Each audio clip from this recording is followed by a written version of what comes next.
מוצאי שבי של פסח,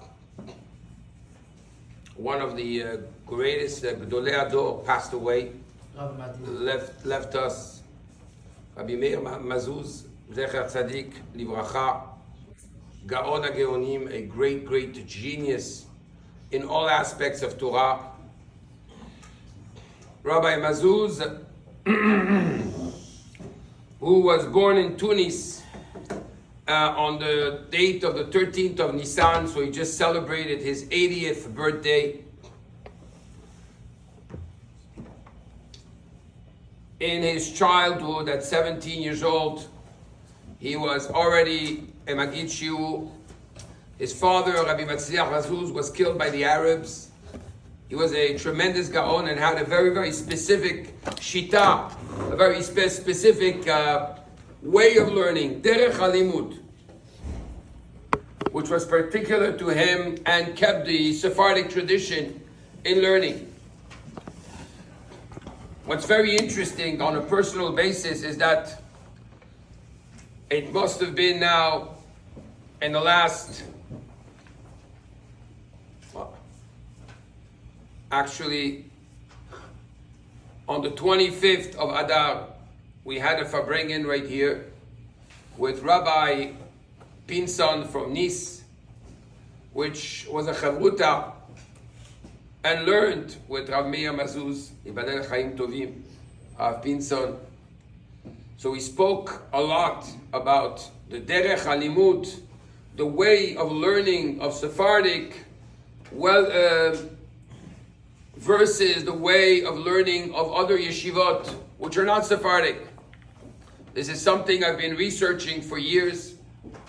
I've spoken to Rabbi Banon from Montreal, as well as the chief Sephardic rabbi of Montreal, Rabbi Sabach, about this. So I had an opportunity to speak with Rabbi Yosef Yitzhak Pinson, which grew up in Tunis. I spoke to as well Rabbi Zion Cohen, the Rosh Kolel of Ohalei Abraham.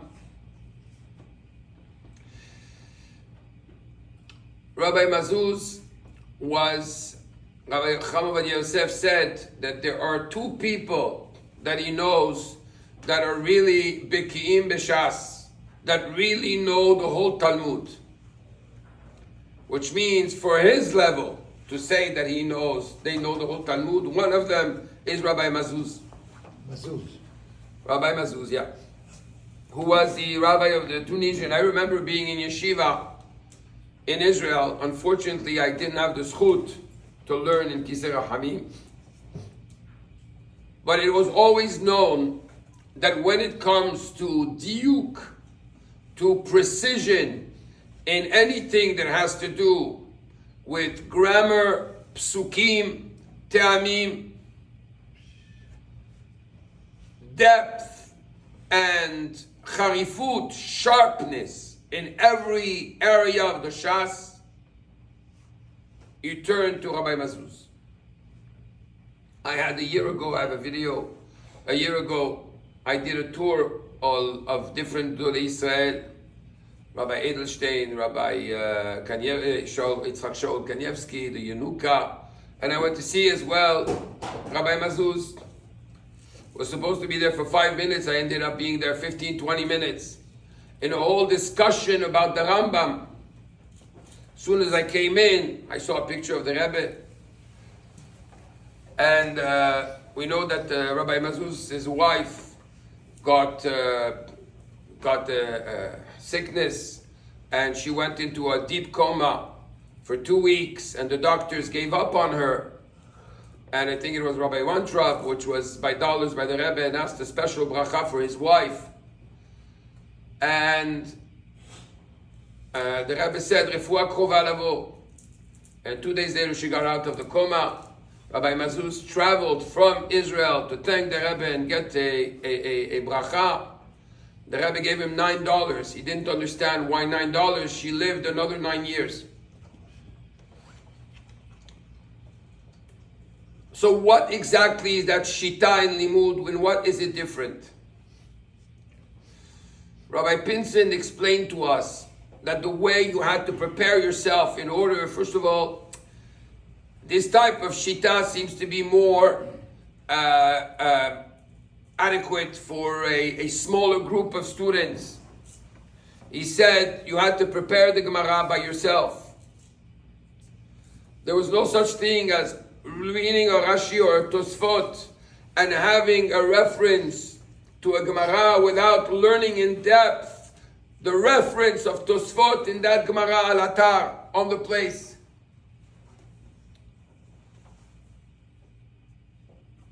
He said that basically, first of all, the students would sit around the table. Everyone had to read the Gemara.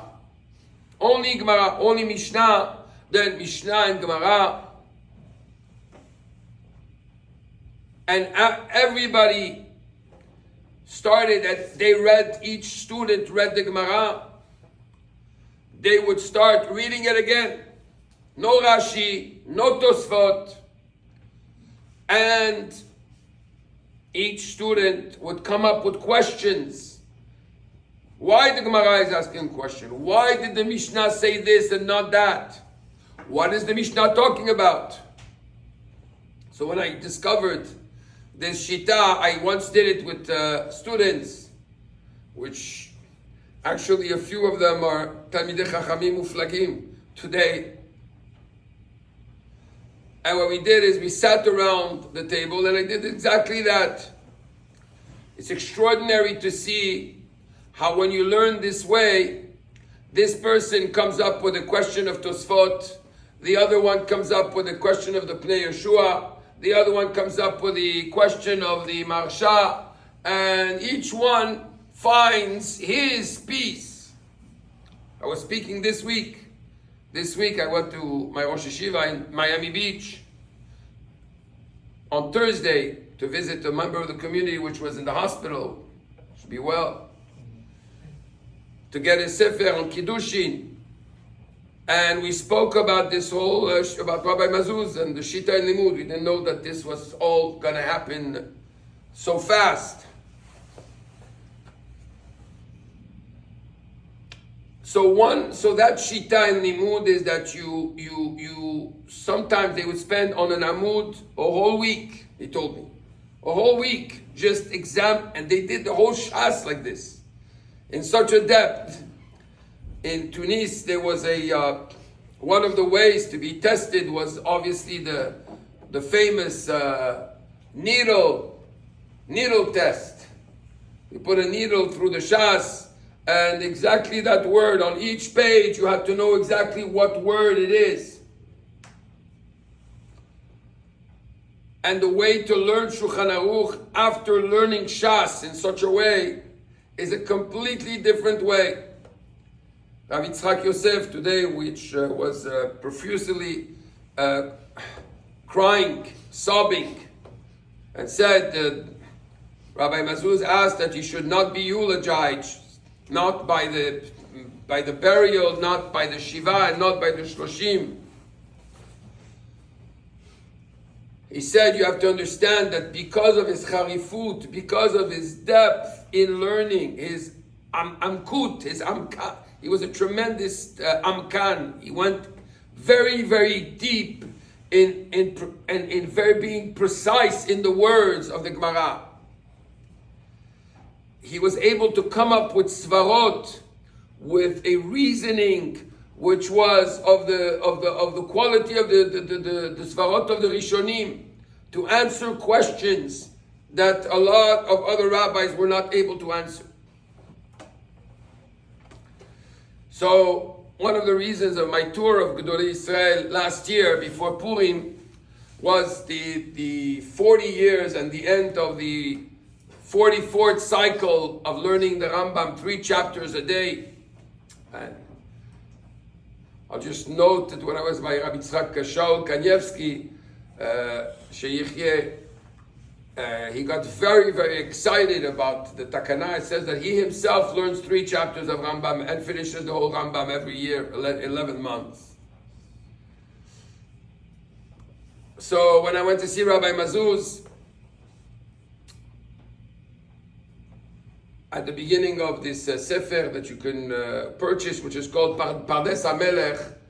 Over there are about 2,000 explanations of the Rebbe. It's being reviewed now to add another 2,000 explanations of the Rambam. So I presented him, and in the Akdama, in the introduction to the book,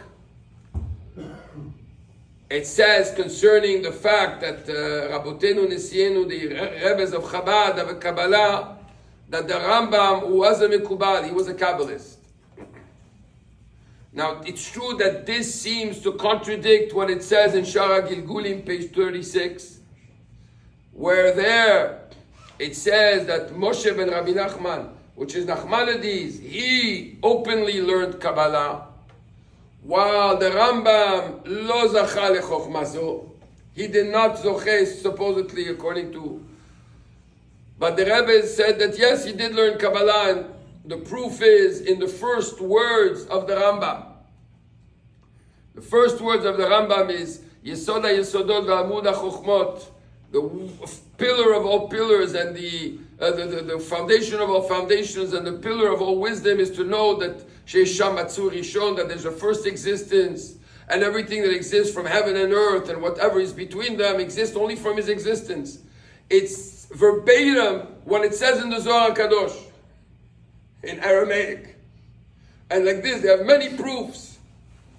So when Rabbi Mazouz saw this, he said, I have a question. How could you say that the Rambam was a Kabbalist? And then Rabbi Mazouz, which is a Baki in Tanya, mentioned what the Haggadah in Tanya chapter 2, there's a great discussion between the Maharal and the Rambam concerning is God and his wisdom one, or is God above his wisdom? I'm not going to go into the whole discussion, but in the Haggadah, which is on the side, it says, Ve'hodu lo chachmei HaKabbalah. It says that the Kabbalists agreed with the Rambam. So Rabbi Mazouz asked me, he says, if the Rambam was a Kabbalist, why does it say the Kabbalists agreed to him? Just say the Rambam himself was a Kabbalist. I want to say that with his sharp eye, you know, when you print a book, the first time, the first print, there's always going to be a mistake. He had a siyata dishmaya. Chama Yosef called him. He said on him that he's a tzaddik. There's no question about it. He had a koach habracha. I'll tell you a story in a few minutes, which will make your head spin. He opened the introduction within 2 seconds. He said, "Boom! Right here, this word, it's misspelled. Like it's because if it's spelled this way, it means one thing. If it's spelled that way, it means another thing. It changes the whole meaning." I didn't know what to say. I was just taken aback. One day, Rabbi Mazouz moved to Bnei Brak. He moved on the second floor, and the floor caved in. And therefore he fell. He fell the whole floor, and he lost the use of his 2 legs. He was in the hospital, and the doctors say there's no hope whatsoever. So they said, you want to watch maybe, you know, to relax while you're in the hospital. You have nothing to do. You want to watch maybe a TV. We put you on a channel you like to watch. They didn't know who they're talking to. He says, I'm not interested. So what can we do to ease your pain? He says, bring me 2 students from the yeshiva so I can talk with them in Limud HaTorah.